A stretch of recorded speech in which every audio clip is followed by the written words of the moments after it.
Welcome, dear soul. Tonight we're going somewhere together, not far from where you are, yet very far indeed. We are going to a place where the air is cool and still, where the only sounds are the wind moving through ancient cedar trees and the distant murmur of water finding its way down stone. We are going to a monastery in the mountains of Japan on a night in late autumn when the last of the maple leaves have fallen and the world has grown very quiet. You don't need to do anything to get there. You only need to close your eyes. You only need to breathe. Let your body grow heavy now, just as it does on the edge of sleep. Let your shoulders drop. Let your hands rest open. There is nowhere you need to be tonight except here, in the stillness, listening. The journey has already begun. It is the hour just after sunset. The sky above the mountains is a deep, soft blue. Not black yet, but getting there. The first stars are appearing one by one, quietly, the way a thought sometimes arrives in a calm mind, gently, without announcement. The air carries the smell of pine resin and damp earth, and something faintly smoky, like incense that has been burning slowly in a closed room all afternoon and has only now found its way outside. You are standing at the foot of a long stone path. It leads upward through a grove of cedar trees, so tall that their tops disappear into the darkening sky. The stones are mossy and worn smooth by centuries of quiet footsteps. Monks who have walked this path in the morning, in the afternoon, in the deep middle of the night when sleep would not come. Each stone has been touched by so many feet, so many years, that it has become part of something larger than itself. Just as you tonight are part of something larger than yourself. Begin to walk. There is no hurry. The monastery is not going anywhere. Take one step and feel the cool, damp stone beneath you.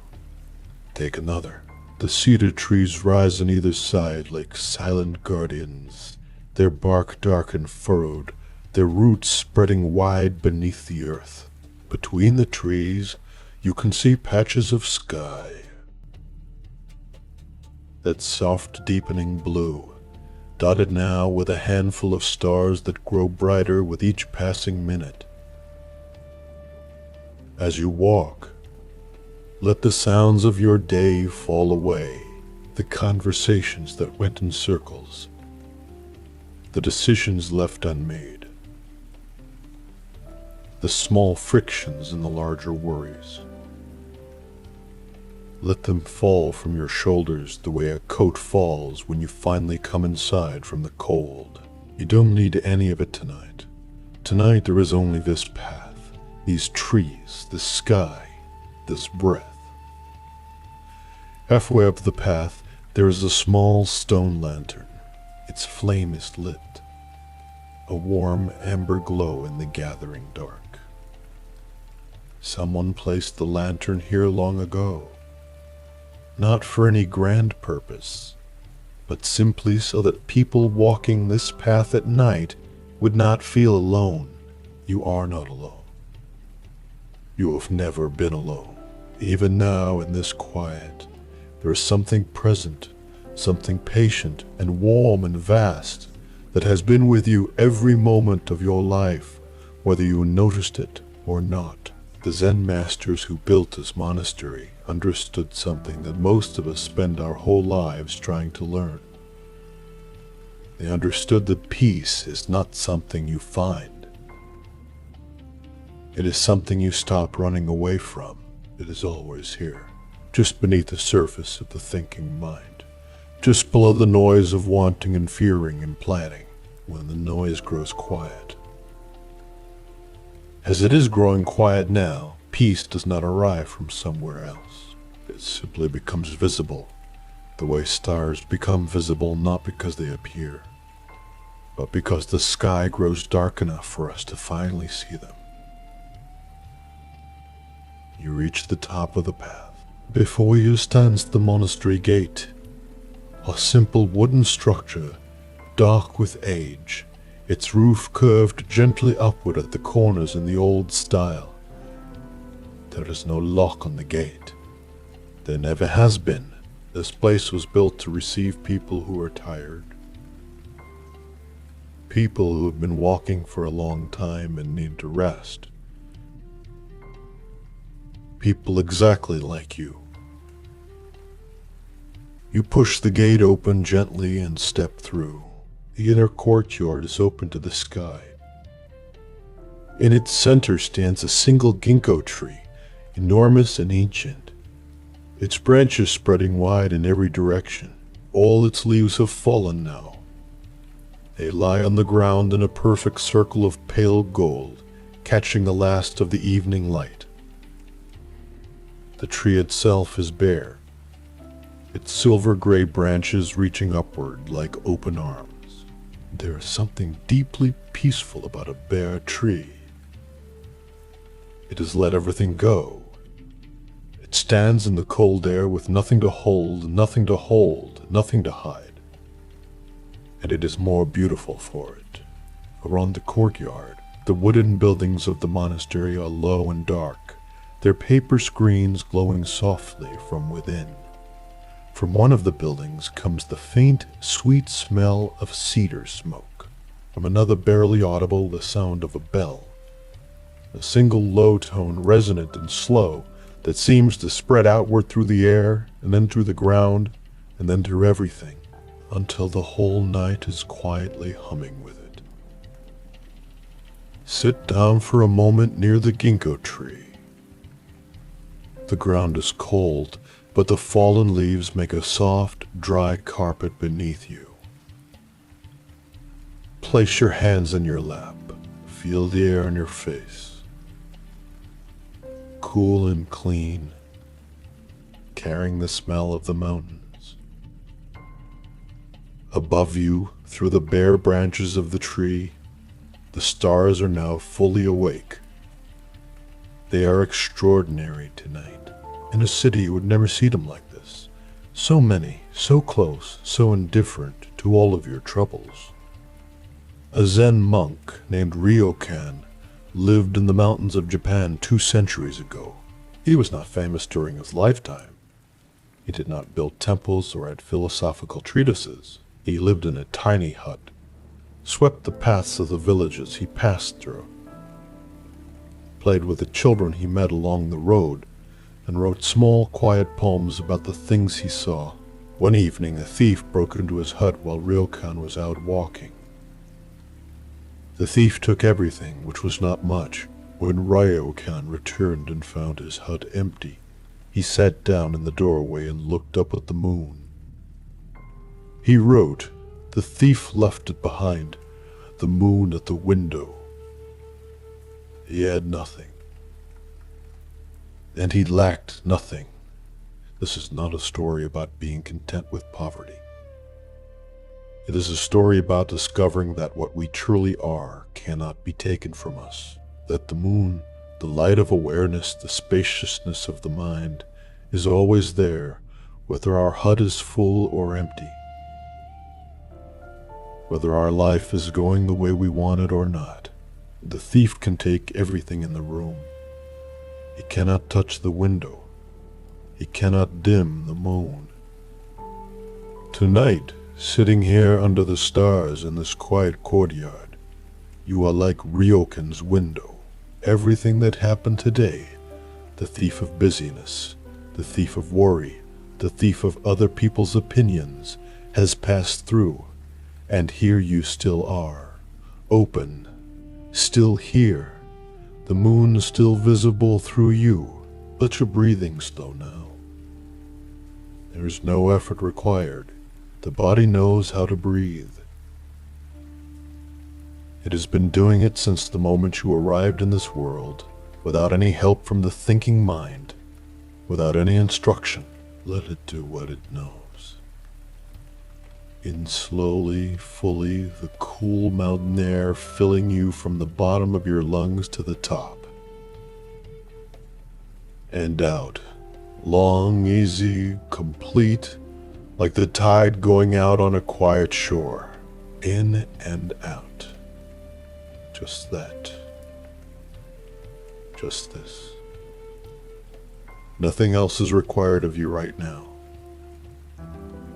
One of the monks who lives in this monastery is an old man named Kenji. He has been here for 50 years. He came as a young man of 20, full of questions about the nature of the self, about the purpose of suffering, about what happens after death. He was told upon arriving, sweep the courtyard every morning, bow to the Buddha, drink your tea. He was puzzled. He had come for great answers and been given a broom. 50 years later, Kenji still sweeps the courtyard every morning. He still bows to the Buddha. He still drinks his tea. But now he understands what the broom was for. Every morning, as he sweeps, his mind empties.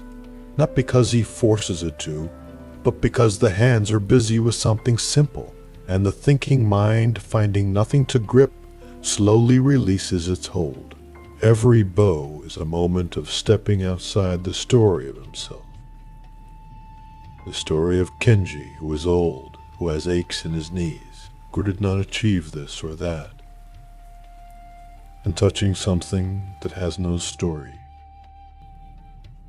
Every cup of tea is a complete world. Hot, fragrant, gone. This is the teaching that the monastery holds in its stones, and its timbers and its worn wooden floors. The teaching is not in any scripture.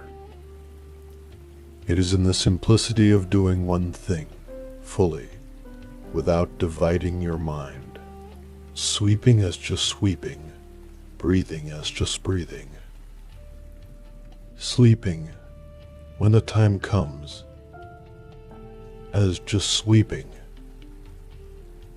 whole, undivided, present.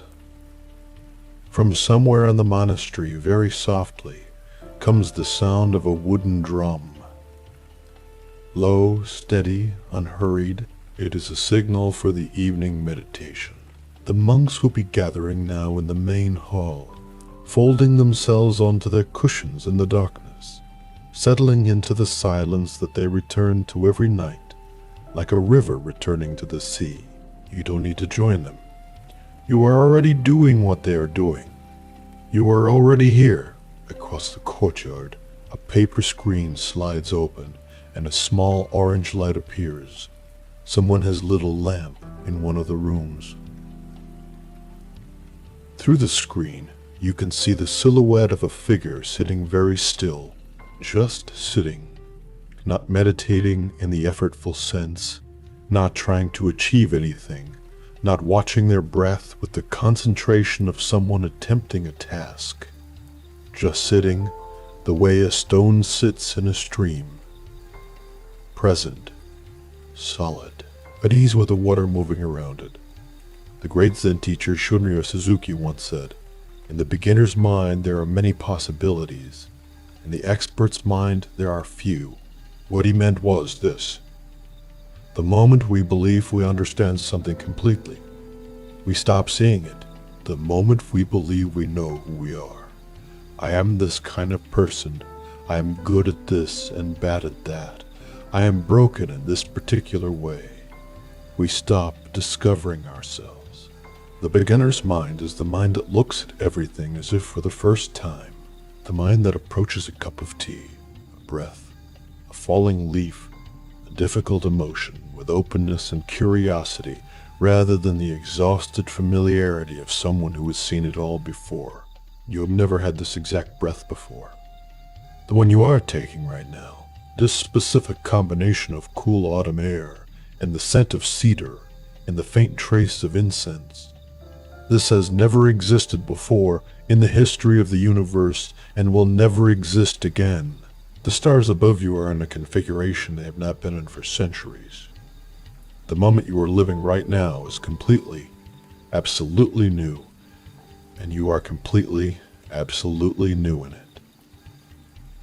The night is deepening, and the blue has become indigo, and the indigo is becoming black. But a warm, soft black, not a frightening one. The black of a sky full of stars. The black of a room where someone is sleeping safely. The temperature's dropped a little, and the air has a sharp, clean quality of mountain nights. The kind of cold that makes you feel alive in your body without being uncomfortable.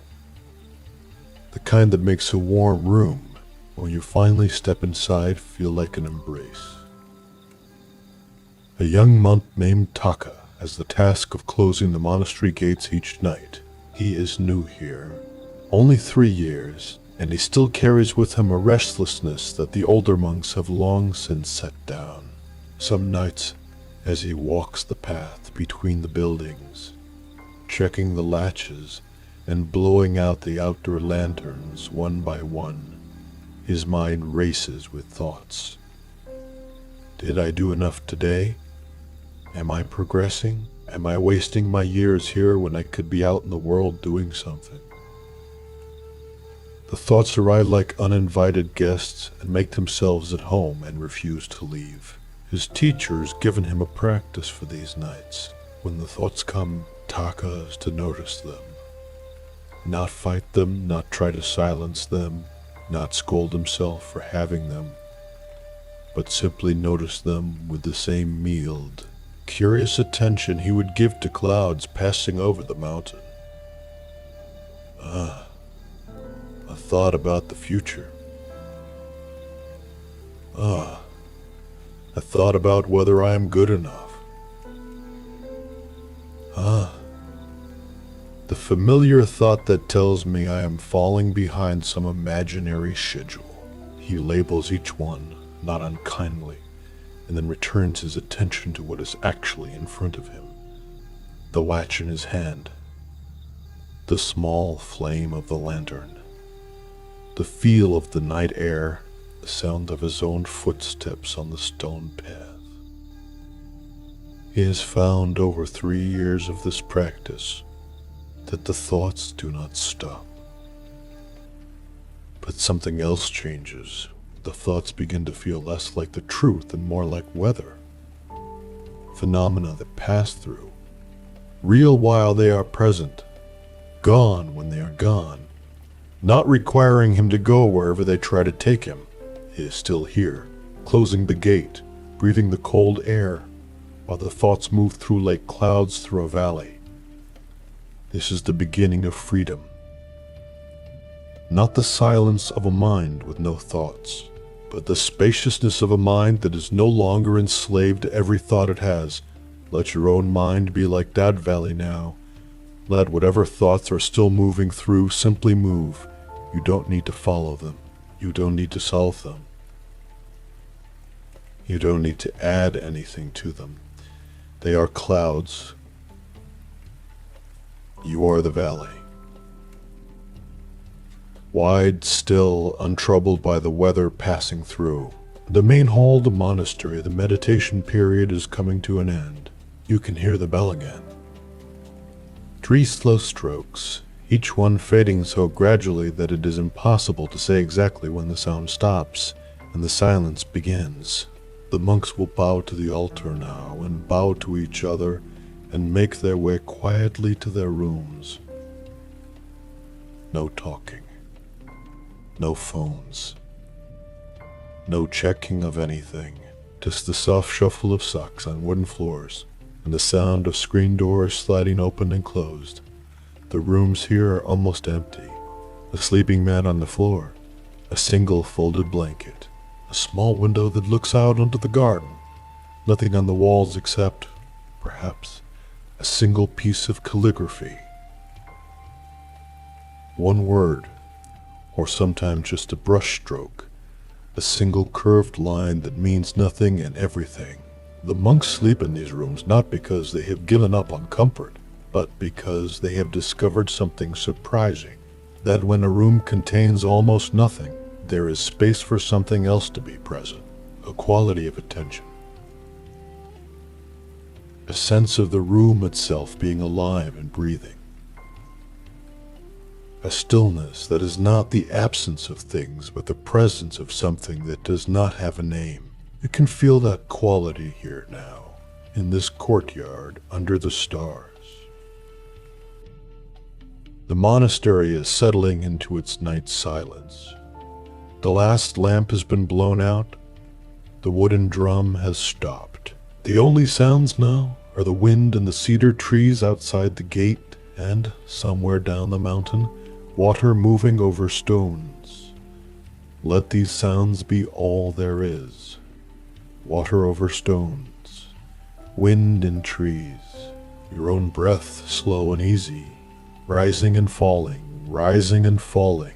The ancient teacher Dogen, who founded the tradition of this monastery 700 years ago, wrote something that has been read by monks in this very hall every single day since then.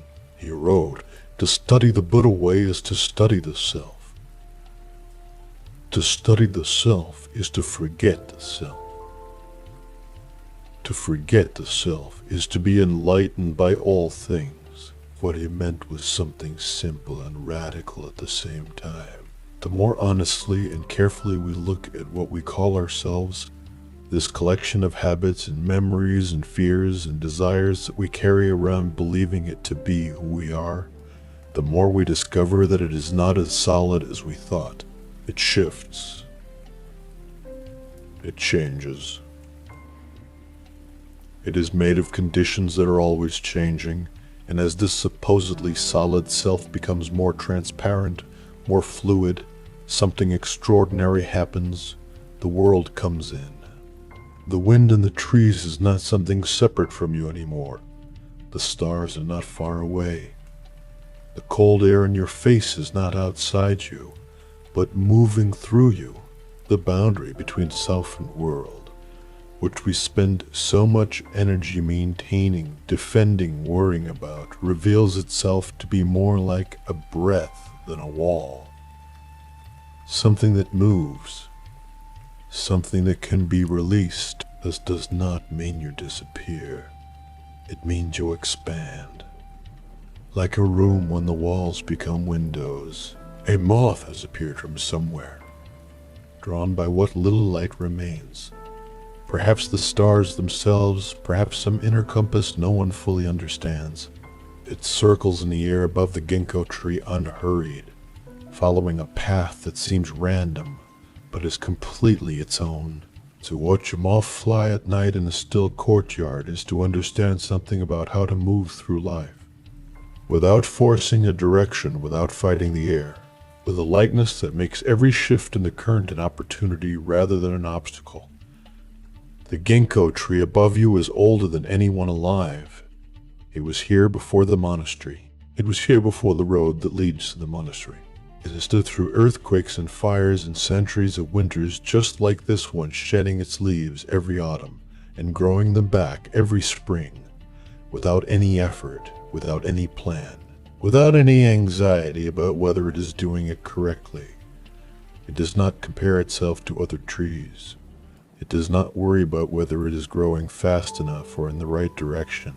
It simply does what a ginkgo tree does, fully and completely, and the result is something that people travel great distances to sit beneath and feel calm. You are more like this tree than you know. There is something in you that simply knows how to be, that has always known, that was born knowing, that needs no instruction and no improvement.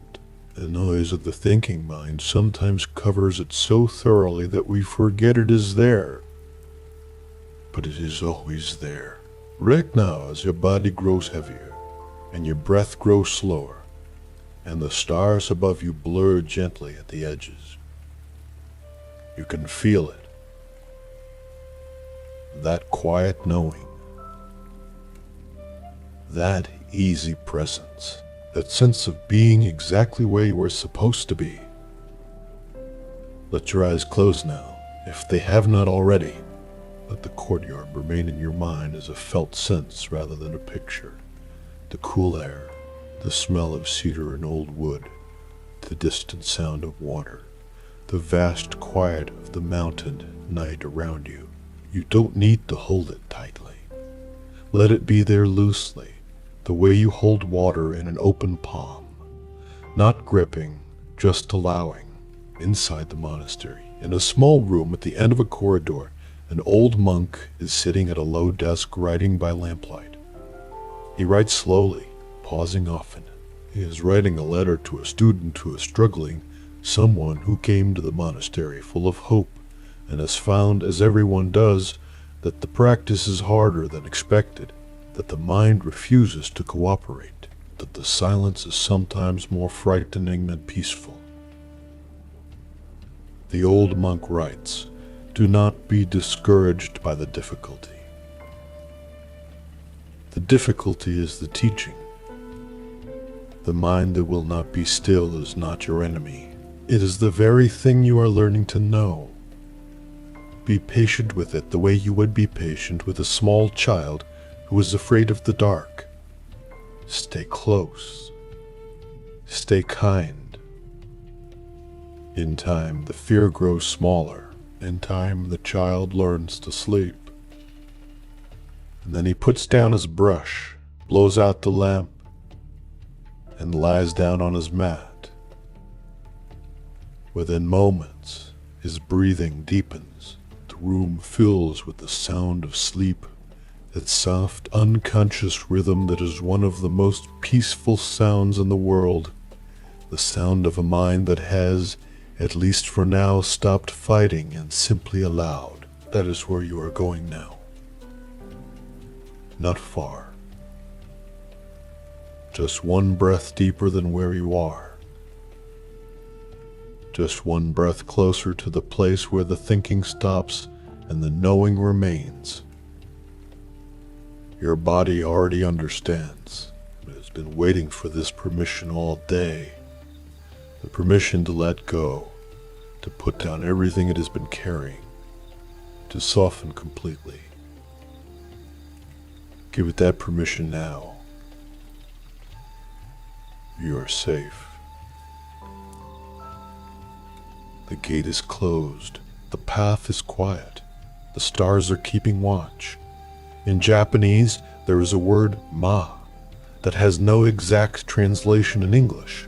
It means, roughly, the space between things, the pause between two notes that makes the music, the gap between two thoughts where something other than thinking can be felt, the interval of silence that gives meaning to everything around it. Ma is not empty. Ma is not nothing. Ma is where the most important things happen. Not in the words, but between them. Not in the notes, but in the space where they breathe. Not in the doing, but in the resting between doing.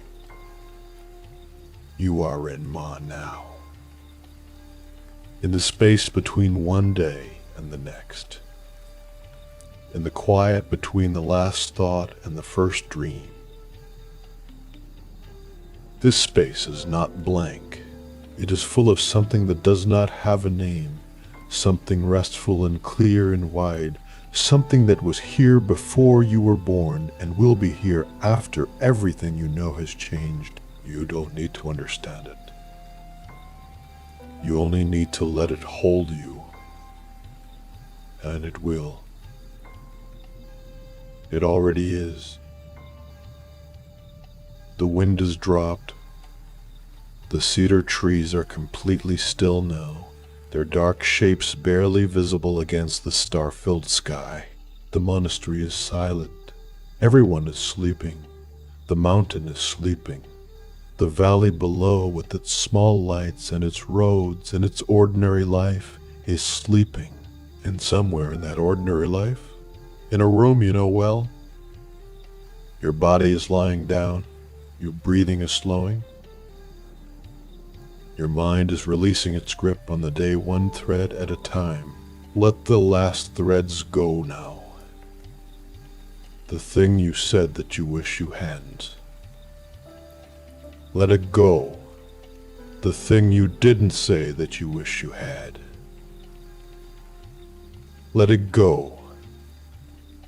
Tomorrow's tasks waiting like stones in a pile. Let them wait. They will still be there in the morning, and in the morning you will have the energy and the clarity to meet them. But that is morning. This is now. This is the monastery at the end of the night, the stars burning quietly overhead. The ancient ginkgo standing bare and patient in the courtyard, the cold, clean air carrying nothing but the scent of the mountain. This is the teaching of the monastery, offered not in words but in atmosphere, in the quality of the silence, in the way the old stones of the courtyard feel solid and cool and real beneath your feet. The teaching is this: you are allowed to rest. Not as a reward, not as something you have earned after a productive day, but as your nature. Rest is not the absence of life. Rest is where life comes from. The tree does not apologize for its dormant season. The mountain does not feel guilty for its silence. The night sky does not worry that it is not the day sky. Each thing rests in what it is, fully and without resistance, and from that resting comes everything. Rest in what you are now, not what you were today, not what you will need to be tomorrow, but what you are in this moment, in this breath, in this quiet. A living thing, a conscious thing, something that can feel the cool air and hear the distant water and notice, with something like wonder, that it is here at all, that there is experience rather than no experience, that there is warmth somewhere in the chest that has nothing to do with temperature, that has been there all along, steady as a lantern in a mountain monastery, burning through all the seasons, through all the changes, undiminished, patient. Yours. Sleep is very close now. You can feel it the way you feel the warm room from the doorway, the subtle change in the air, the sense of something yielding, the invitation. Don't reach for it. You never need to reach for sleep. It comes to those who stop reaching.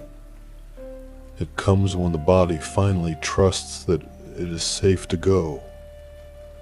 And you are safe. You have always been safe, even on the hard days, even in the uncertain times. There has been something in you that continued.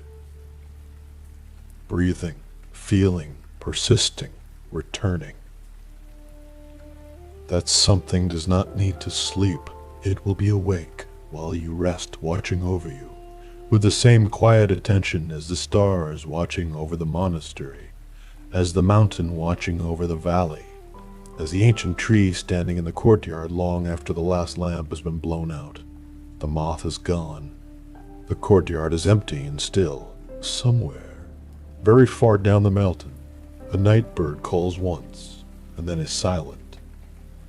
The stars have shifted imperceptibly, as they do every hour, tracing their ancient slow circles overhead. Time is passing. And it is passing gently, the way it always does when we stop fighting it, not rushing, not dragging, just moving the way water moves, finding its level, following what is natural, carrying everything quietly along. You are being carried now. Let yourself be carried. You don't need to swim. You don't need to steer. The current knows where it is going. It has always known, and has been going there since before you were born, and it will keep going long after everything you know has changed shape, and changed name, and become something else entirely. and it is not a frightening current. It is a kind one. It is the current of existence itself, vast and unheard and absolutely reliable. And tonight, in this monastery, in this courtyard under these stars, you can feel it beneath you, and you can let it take your weight. Sleep well, dear soul. The mountain is with you, the silence is with you, the ancient tree is with you, standing bare and patient in the cold, its roots deep in the earth, its branches open to the sky, holding nothing and losing nothing, resting in the perfection of what it is. Be like the tree tonight. Hold nothing, lose nothing, rest in the perfection of what you are. The gate is closed, the path is quiet, the stars are keeping watch. There's nothing left to do. There is nowhere left to go. There is only this breath, and then this one, and then the slow, sweet dissolving into the dark that is not darkness, but depth. The depth of a mind finally at peace. The depth of a life finally allowed to rest. Good night. Rest well. We will meet again on the path when the morning comes. But for now, for this long, quiet mountain night, just this. Just here. Just the sound of your own breathing, growing softer and slower and further away like footsteps on a stone path, growing fainter, fainter, until there is only the silence they leave behind, and the stars and the ancient tree, and the peace that was always already here waiting for you exactly as you are. But perhaps you are not quite there yet. Perhaps there is still a part of you that is watching, that is present, that is curious, and that is perfectly fine. That part is welcome here too. Let it listen a little longer. There's more to see in this monastery before the night is done. More to feel. More of this mountain silence to absorb into the body like warmth absorbs into cold stone. Let us walk a little further then, very slowly. There is no destination, only the walking. There is a garden behind the main hall of the monastery that most visitors never see. It is not on any map. It is not mentioned in any guidebook. You reach it through a narrow wooden corridor that smells of age and lacquer, through a low door that requires you to bow your head to pass through, which is of course intentional. Every time you pass through that door, you bow. Every time you enter this garden, you arrive humble. The garden is small, perhaps 10 steps across and 12 steps deep, but it contains a world. At its center is a single large rock, gray and smooth, surrounded by raked white gravel. The gravel has been raked into careful patterns, long parallel lines interrupted by gentle curves around the rock, the way water moves around a stone in a stream. Every morning, one of the monks rakes the gravel fresh, not because yesterday's pattern was wrong, but because the raking itself is the practice, the attention it requires, the slowness it demands, the way it teaches through the hands, what the mind sometimes cannot grasp through thinking alone, that order and beauty are not things you achieve once and keep. They are things you return to, again and again, with patience and care, and the rake. The rock at the center does not move. It has not moved in 400 years. Seasons have come and gone around it, snow piling on its gray shoulders in winter, moss creeping across its surface in the wet seasons of spring, the autumn leaves landing on it and drying and blowing away. The rock receives all of this without comment. It does not prefer one season to another. It does not miss the snow when it melts. It does not resist the heat of summer. It simply is what it is, in whatever conditions arise, completely and without remainder. This is what the Zen teachers call equanimity, not indifference. The rock is not cold to the world around it, but a kind of deep stability that does not depend on circumstances being any particular way. A centeredness that remains, whether the gravel is raked or wind scattered, whether the garden is admired or empty, whether the sun is shining or it is the deep middle of the night and no one is here at all except you. You have this stability too. You may not feel it right now under the accumulated weight of a full life and a full day, but it is there. It is the part of you that has persisted through everything. Through the hard years and the confusing years and the years when nothing seemed to go right. The part that kept getting up, kept breathing, kept finding something worth noticing. That is not nothing. That is not small. That is the rock at the center of the garden of you. It does not move. It has never moved. Snow falls on it and melts. Heat comes and passes, leaves land and blow away, and it is still here. Sit with the rock for a moment. Or rather, let the rock sit with you. Let its gray steadiness enter your body the way cold enters a room, slowly, thoroughly, changing the quality of the air. Let the perfectly raked gravel with its patient curves remind your nervous system that order is possible, that peace is possible. That someone has been tending this garden in the dark for 400 years and will tend it again in the morning. And the world has not fallen apart. Outside the garden walls, far below the mountain, the world continues to move. Cars, screens, conversations, the endless motion of ordinary life. But here in this small enclosed space with a single gray rock, and the white gravel and the sound of the night wind occasionally moving over the wall and through the space and away again, here, time has a different quality. It moves more slowly. Or perhaps it does not move at all. Perhaps this is what the moment always feels like, when you stop measuring it against other moments, when you stop asking whether this one is better or worse than the last one, when you simply allow it to be the only moment there is, which it always was. The Zen master Bankei said once to his students, "Right now, at this moment, what is lacking?" He let the silence sit after the question.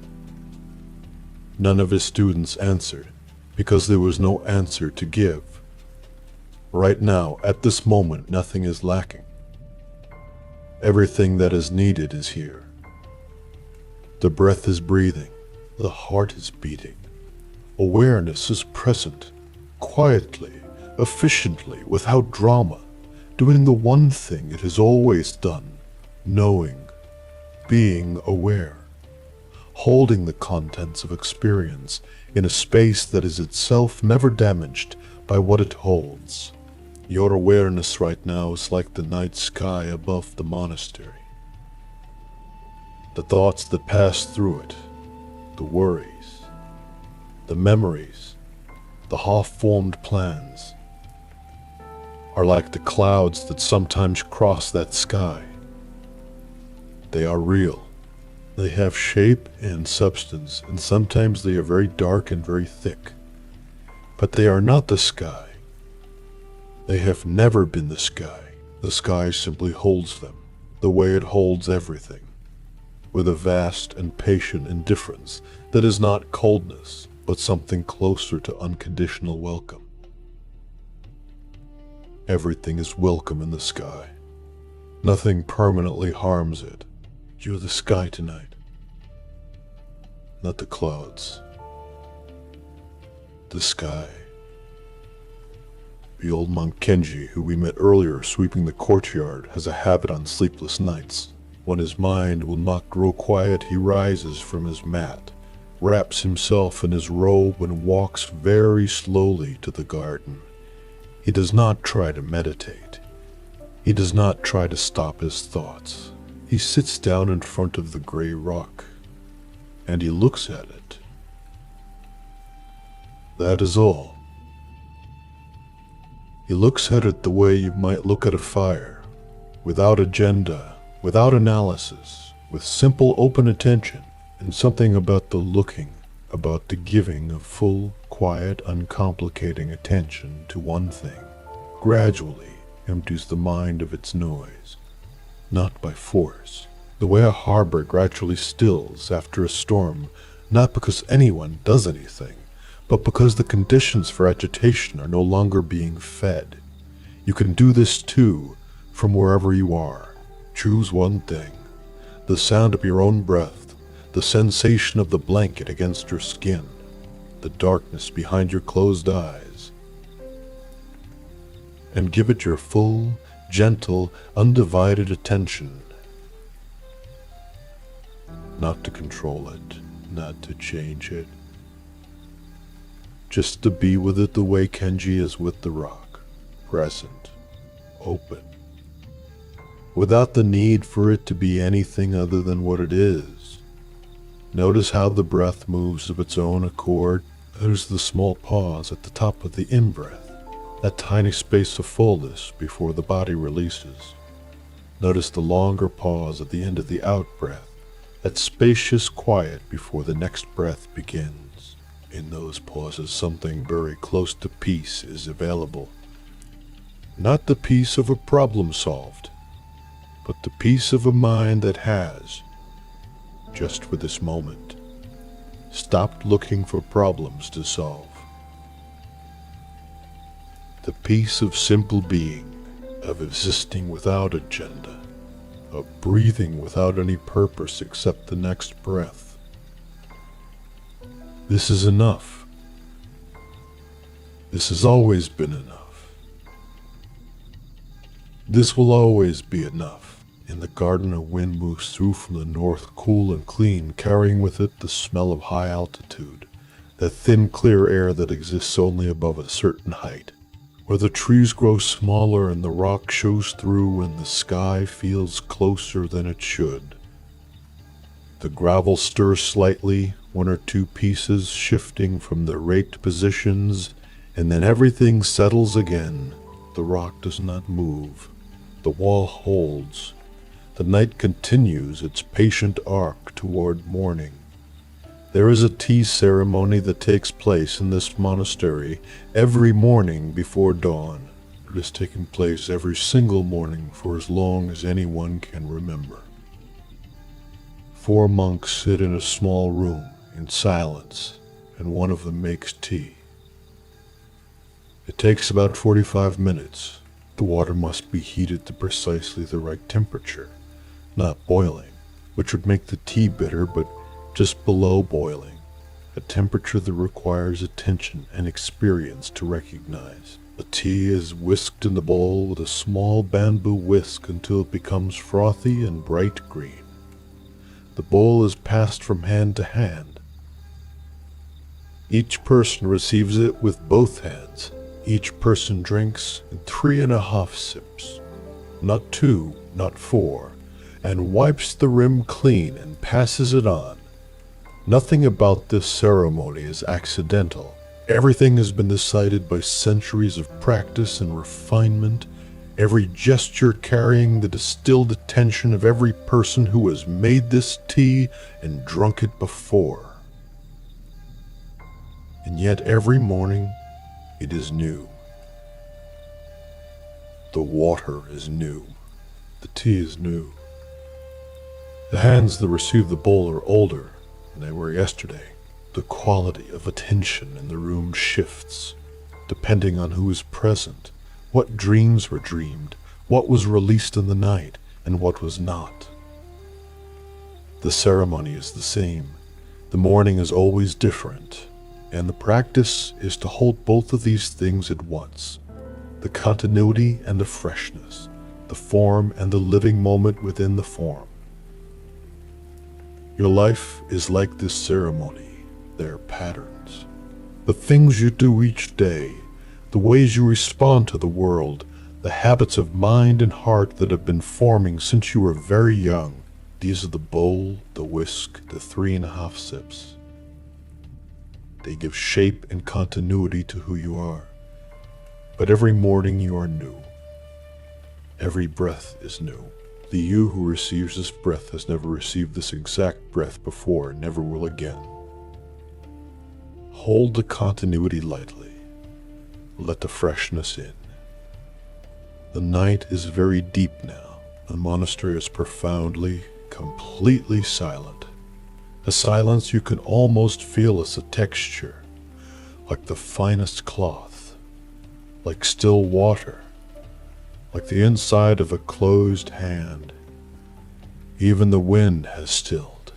Even the distant water has grown very quiet, as if it too is resting, gathering itself for whatever tomorrow asks of it. In his room, old Kenji is asleep. His breathing is so slow, and even that barely disturbs the air. His face in sleep has none of the effort that faces carry in waking hours. None of the slight bracing against what might come next. None of the holding of things that need to be held. His face is simply his face, without commentary. There is something ancient about a sleeping face, something true. This is who we are when no one is watching, not even ourselves. Just a living being, breathing, present, whole. Let your face be like that now. Let it release whatever expression it has been holding. Unclench the jaw just slightly. There it is, that small release. Let the space between your eyebrows soften. Let the muscles around your eyes go. Your face does not need to hold anything tonight. It can simply be your face. The one that exists before the day begins, before the world starts asking things of you, before you remember who you are supposed to be. You are not supposed to be anyone tonight. You are just here, breathing, warm, safe, in a monastery in the mountains, or in your own room, which tonight is the same thing. A quiet place, a dark place. The place where the ordinary demands of the day have stepped back to let the night do what the night does best. The night restores. The night repairs. The night returns things to themselves. The body to its natural rhythms. The mind to its natural clarity. The heart to its natural warmth. The warmth that is always there beneath everything. Beneath the worry and the striving and the disappointment. Steady and patient like a fire in a deep cave that no weather can reach. That fire is what you are beneath everything else. Not the thoughts, not the feelings, not the story you tell about yourself, with its heroes and villains and complicated plot. Beneath all of that, the fire, the awareness, the simple extraordinary fact of being conscious, of being here, of being the kind of thing that can notice a star and feel something that can hear the sound of water and be moved by it. That can sit in a cold courtyard under an ancient tree and understand, if only for a moment, that everything is connected, that nothing is as separate as it seems, that the space between things is not emptiness, but the very medium through which all things touch each other. You are touching everything right now. Through the air you breathe, through the ground your building stands on, through the intricate, invisible web of causes and conditions that produce this moment, this breath, this particular quality of darkness and quiet and rest. You are not alone in this. You have never been alone in this. The monastery, the mountain, the stars, the old gray rock in the garden, the monk in his room breathing slowly. All of it is touching you, and you are touching all of it. and none of it requires any effort or any understanding. It is simply what is happening, beneath the story, beneath the noise, in the quiet that is always available when the noise grows still. The noise is still now. Well, still enough. We're heading toward stillness the way a boat moves toward a harbor. Not there yet, but close, the water getting calmer, the lights on the shore growing clearer, the sense of arrival becoming less a hope and more a feeling, a physical settling, a release of the tension that crossing open water requires. You are almost there. The harbor is very close. The lights on the shore are warm and yellow, and they have been lit for you, specifically burning in the window of the place you most need to be, which is not somewhere else but here. Always here. Always this breath, always this exact moment of letting go. Let go now. Everything you were today, everything you will need to be tomorrow, the names for things, the distances between things, the borders you drew around yourself to know where you ended and everything else began. Let those borders dissolve the way mist dissolves when the sun rises. Gradually, completely, without trauma, revealing the world that was always there beneath. You are the mountain. You are the monastery. You are the ancient tree and the cold rock and the raked white gravel and the stars turning slowly overhead. You are the breath of the sleeping monk and the soft sound of the wooden drum and the amber flame of the stone lantern on the path. You are the space between all of these things. The the pause, the interval in which everything rests and everything is held. Sleep now, dear soul. Let the mountain hold you. Let the silence hold you. Let the night, which has been doing this work long before any of us arrived, and will go on doing it long after we are gone, take your weight completely and carry you down into the deep healing, dreamless rest that your body and your mind and your heart have been waiting for all day. You have done enough. You have been enough. You are enough exactly as you are in this moment, in this breath, on this long quiet night in the mountains where the stars are very bright, and the old tree is patient and the gray rock at the center of the garden does not move and has never needed to. Good night. Rest well, dear soul. The silent path is always here whenever you need to return.